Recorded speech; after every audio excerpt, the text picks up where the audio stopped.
गुंदिया बाटी भौरा तोर संग माँ खेले मैं, तोर संग माँ हंसो बहनी, तोर संग माँ रोयो मैं।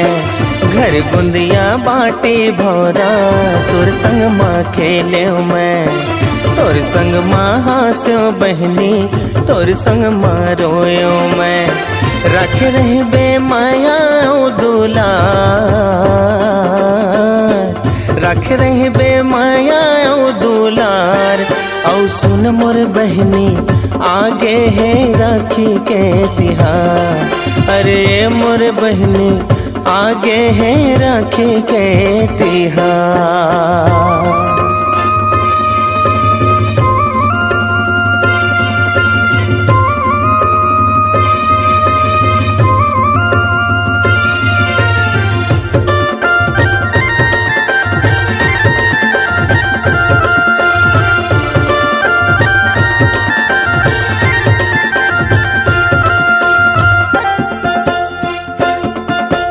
डीजे के राज।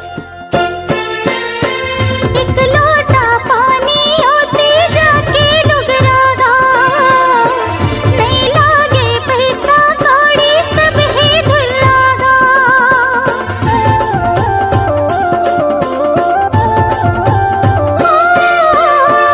एक लोटा पानी ओते जाके लुगरागा, नहीं लागे पैसा कौड़ी सब ही धुर्रागा।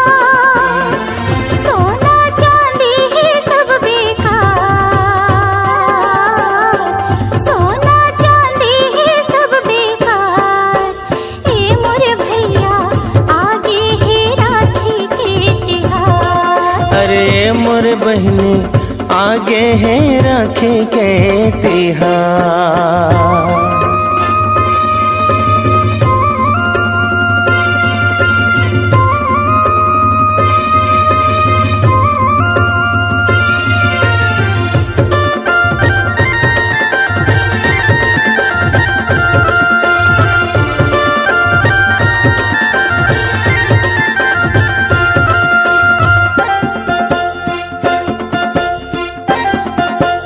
कन्हैया वाले। भाई बहनी के रिश्ता सबले ऊपर है, राखी ना धागा जे समझे वो मूर्ख है।